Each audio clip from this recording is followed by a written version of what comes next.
көрермендер, каналыма хош келіпсіздер. Бүгін сіздерге қытырлақ тестадан французский галета пирогын рецептімен бөлісемін.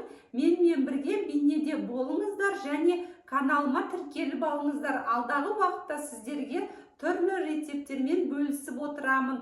Кеше сіздерге алмадан жасалған галета пирогын жасаған едім. Бүгін сливадан жасалған галета пирогын дайындайтын боламын. Менімен бірге болыңыздар видеоның соңына дейін. Мен өте қуанышты боламын. Ал ендеше бастайық. Ең бірінші електен өткізілген ұнға шым-шым тұз, қант және мұздатылған сармайды үкіштен өткізіп аламыз. Ең бірінші ұнға аунатып, содан соң үкіштен өткіземіз ұсақтап майды. Содан соң қолымызбен үгілмелі қамыр жасап аламыз.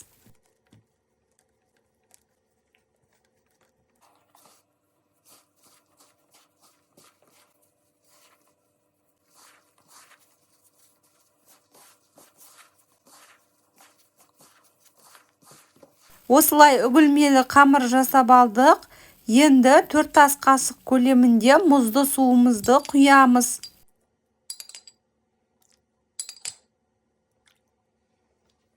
Содан соң қамырды илейміз. Қамырды көп илеудің қажеті жоқ. Қамыр бір-біріне біріксе болғаны шар тәріздес қылып, формасын жасап алғанша илеп аламыз.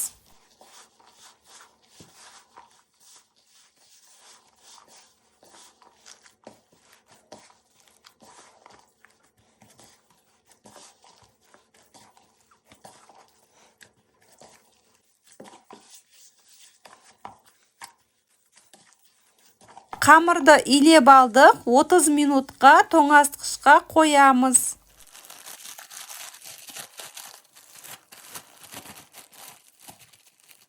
Сол аралықта біз салмасын дайындап аламыз. Салмасына 1,5 ас қасық қант және кукурузный крахмал, 1 ас қасық саламыз. Егер де сіздерде кукурузный крахмал жоқ болса, картоп крахмалмен алмастырсақ болады. Содан соң жақсылап араластырып аламыз. Және жемістерімізді турап аламыз. Менде чернослив, яғни қара өрігімізді жақсылап ашып, турап аламыз. Дәл бейнедегідей. Сіздер егерде басқа да жеміс-жидектерді пайдалансаңыздар болады. Менде қатырылған қара өрік, яғни заморозить етілген, сіздер балғын жеміс-жидектерді пайдалансаңыздар болады. Салмасын дайындап алдық, қамырымыз да дайын болып қалды. Енді қамырымызды пергамент қағазына жайып аламыз. Оның азғана мөлшерін сеуіп, қамырымызды жайып аламыз, думалақ қылып формасын жасап.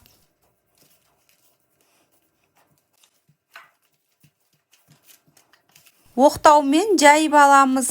Қамырмен жұмыс жасау оңай, себебі қамырымыз өте жұмсақ болғандықтан тез жайылады.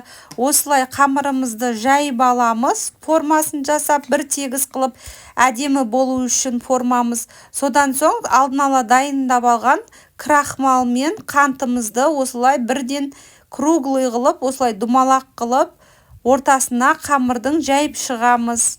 Алдын ала турап алған қара өрікті осылай сызықпен орналастырып, бір тегіс қылып, қатарынан қойып шығамыз.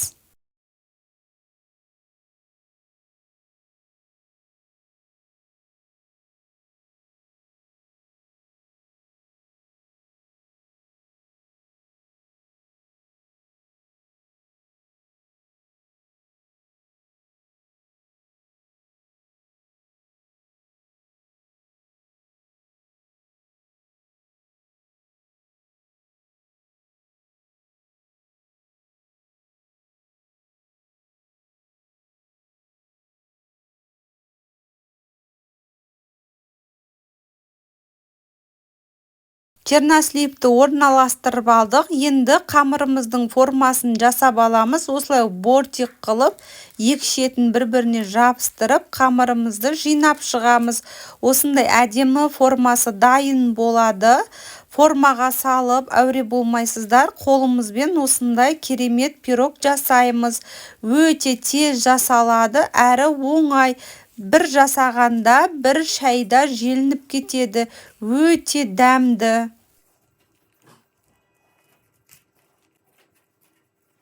формасын жасап алдық. 1 шай қасықтай қантты себіп шығамыз.